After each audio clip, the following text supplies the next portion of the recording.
Assalamualaikum warahmatullahi wabarakatuh. Part ke-14 ini dimulai ketika sedang melamun, teringat sebuah hadits. Rasulullah SAW pernah ditanya, sedekah apakah yang paling mulia? Beliau menjawab, yaitu sedekah di bulan Ramadan. Ya benar, saya sepakat dengan Rasulullah, beliau hebat, beliau cerdas, beliau jenius. Setelah dicek, oh ya haditsnya ada. Pemahaman ini datang begitu saja dari Allah Subhanahu wa Ta'ala. Lihatlah semua itu dengan fenomena, kenalilah dan maknailah. Secara dzohir, bulan Ramadan itu bulan ke-9 kalender Hijriah.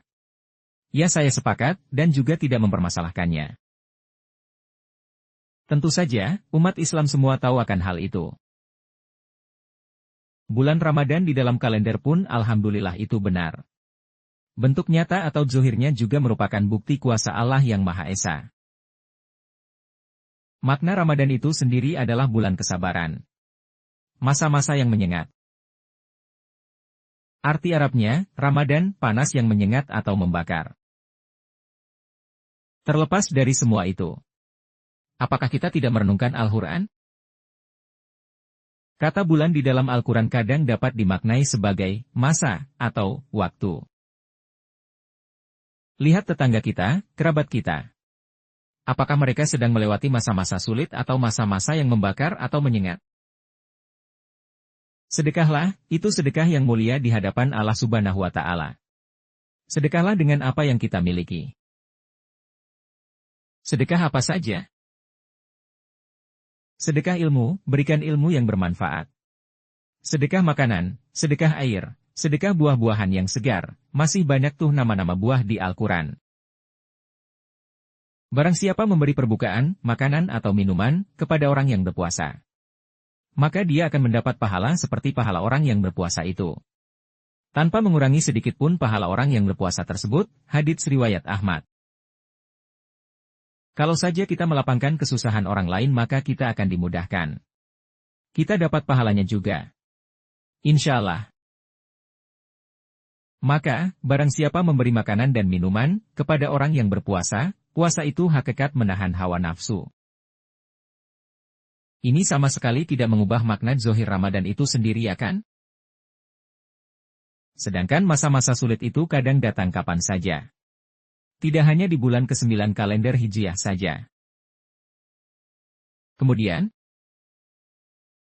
Rasulullah SAW bersabda, sesungguhnya umrah di bulan Ramadan sama dengan pahala haji, hadits riwayat Bukhari. Apa sih makna umroh itu? Umroh itu kan bahasa arti Arabnya, berkunjung. Kalau digabungkan dengan pemahaman hadits tersebut, dengan makna Ramadan, berarti berkunjunglah, kerabat, tetangga, saudara, di masa-masa susah mereka. Dengan membawa makanan dan minuman untuk mereka. Mata hati ini tentu dapat melihat, apakah bulan-bulan kesabaran sedang dilewati kerabat kita. Tentu kalau saja hal ini dapat dimaknai mendalam, akan menimbulkan rasa persaudaraan yang erat. Kembali ke makna, Islam itu rahmatan lil alamin.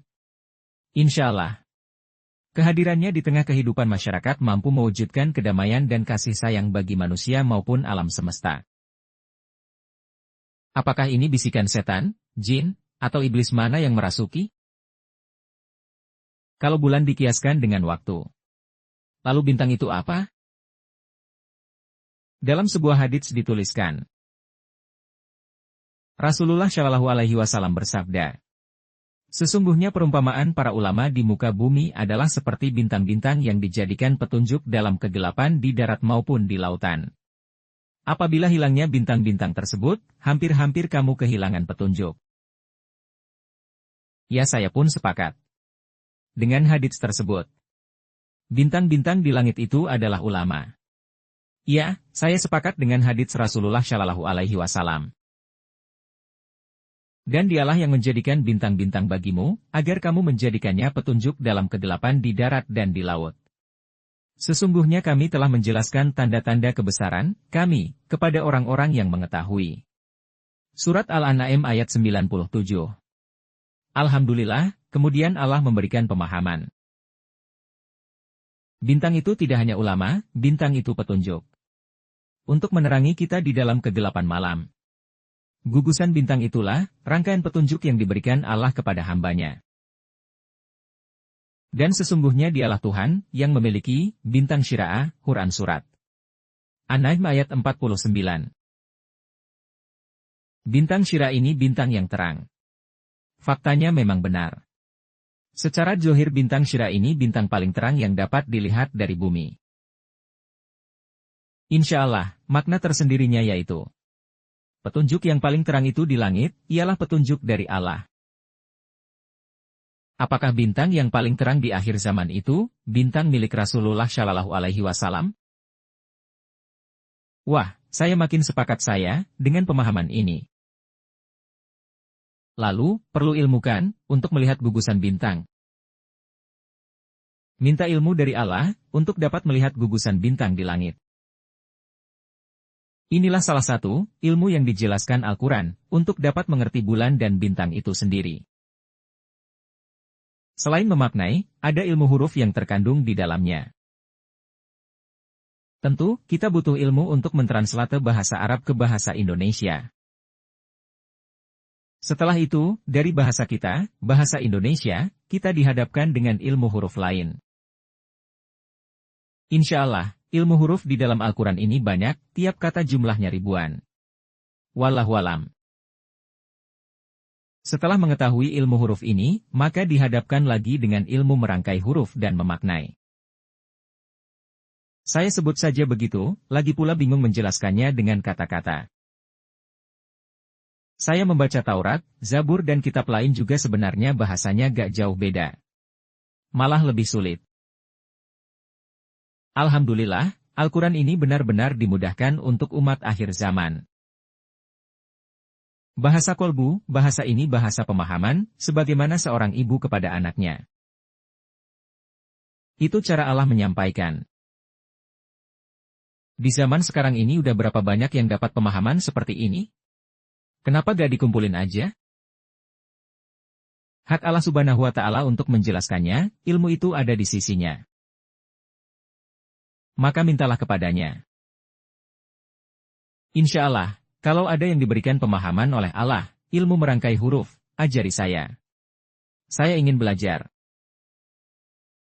Wallahualam bisawab, entah saya sedang menulis apa saya tidak tahu juga.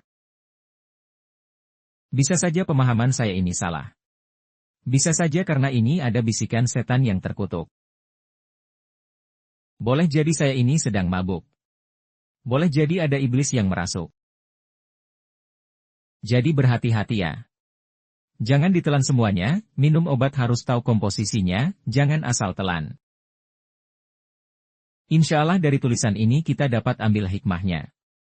Wassalamualaikum warahmatullahi wabarakatuh.